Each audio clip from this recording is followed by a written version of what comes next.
एक ऐसी लड़की जो 1800 में पैदा होती है, जब ना औरत का पढ़ना कॉमन था, ना अपने हक के लिए आवाज उठाना, और फिर भी वो बनती है इंडिया की पहली लेडी लॉयर। नाम था कॉर्नेलिया सोराबजी। कॉर्नेलिया का जन्म 1866 के महाराष्ट्र के नासिक शहर में हुआ था। वो बचपन से ही ब्रिलियंट थी, पर एक लड़की का उस वक्त कॉलेज जाना एक बैड बिहेवियर माना जाता था। फिर भी उन्होंने बॉम्बे यूनिवर्सिटी से ग्रेजुएशन किया और बन गई इंडिया की पहली फीमेल ग्रेजुएट। लेकिन कॉर्नेलिया का सपना यहीं खत्म नहीं हुआ। उन्होंने डिसाइड किया, मुझे कानून पढ़ना है, लॉयर बनना है।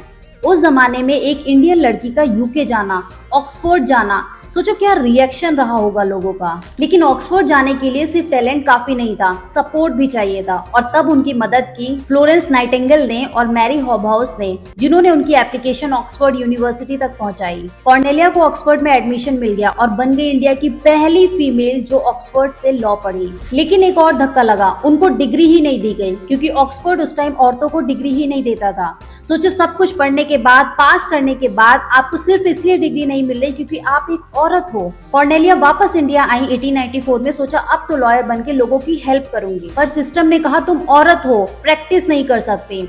सोचो, उन्होंने लॉ पढ़ा था, क्वालिफाई भी किया था, लेकिन प्रैक्टिस का हक नहीं था। लेकिन उन्होंने हार नहीं मानी। उन्होंने एक नया तरीका निकाला। पर्दे में रहने वाली औरतें, जिन्हें किसी मर्द लॉयर से बात करना अलाउड नहीं था, उनके लिए कॉर्नेलिया एक फरिश्ता बन गई। उनके केसेस लड़ती थी, उनके प्रॉपर्टी राइट्स, लीगल बैटल संभालती थी, वो भी बिना पैसे लिए। 2 डिकेड्स तक कॉर्नेलिया ने वुमेन की हेल्प की, बिना किसी ऑफिशियल लाइसेंस के, तब तक जब तक 1923 में फाइनली लॉ बदला और औरतें ऑफिशियली लॉयर बन सकती थी। कॉर्नेलिया ने कभी शादी नहीं की। उनका जीवन एक मिशन बन गया, उन औरतों की आवाज बनना जिनके पास कोई और नहीं था। उनका स्ट्रगल हमें ये सिखाता है कि अगर इरादा पक्का हो तो सिस्टम भी बदल सकता है। ना सोसाइटी, ना जेंडर, ना रूल्स, कोई नहीं रोक सकता अगर तुम्हें खुद पे भरोसा है। आज इंडिया में हजारों वुमेन लॉयर हैं, पर अगर कॉर्नेलिया ने वो पहला कदम नहीं उठाया होता तो शायद रास्ता इतना आसान नहीं होता। ये वीडियो सिर्फ एक ट्रिब्यूट नहीं, एक याद है हर उस लड़की के लिए जो सोचती है क्या मैं कर पाऊंगी। तो कॉर्नेलिया की कहानी ये कहती है, हाँ तुम कर सकती हो।